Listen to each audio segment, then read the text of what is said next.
தமிழ்நாடு வழக்கறிஞர்களுக்கு ஒரு அன்பான வேண்டுகோள்.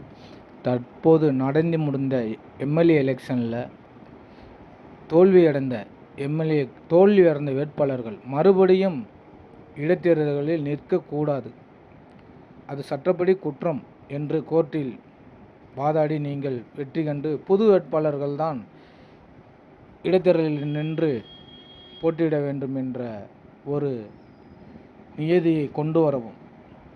ஏன்னா ஒரு ஆளுக்கு ஒரு சான்ஸ் தான், 5 வருஷத்துக்கு ஒரு சான்ஸ் தான் கொடுக்கணும். திரும்ப இப்போ ஒரு தடவை தோத்துட்டு திரும்ப ஒரு மறு சான்ஸ் கொடுக்குறோம் ஒரே ஆளுக்கு. இப்போ ஸ்டாலின், சீமான் இவர்கள்லாம் திரும்ப நின்றாங்கன்னா அவங்களுக்கு 2 சான்ஸ் கொடுக்குற மாதிரி இருக்கும். 5 வருஷத்துக்கு ஒரு சான்ஸ் தான். ஒரு தடவை நின்று தோத்துட்டாங்கன்னா முடிஞ்சு. அடுத்து 5 வருஷம் கழித்து தான் அவங்க நிற்கணும். அதே மாதிரி இடைத்தேர்தல், அதே மாதிரி இப்போ ராஜினாமா செய்த எம்எல்ஏக்கெல்லாம் அப்படி தான். அவங்க இந்த 5 வருஷத்துக்குள்ளே நிற்கக்கூடாது. அவங்க மறுபடியும் நிற்க ஆசைப்பட்டு 5 வருஷம் முடிஞ்சதுக்கப்புறம் தான் அவங்க நிற்கணும். இடைத்தேர்தலில் நிற்கிற வேட்பாளர்கள் புது வேட்பாளர்களாக தான் இருக்க வேண்டும். ஏற்கனவே நின்ற வேட்பாளர்கள் நிற்கக்கூடாது. அந்த சட்டத்தை நீங்கள் கோர்ட்டில் முறையிட்டு வாதாடி ஜெயித்து காட்டுங்கள்.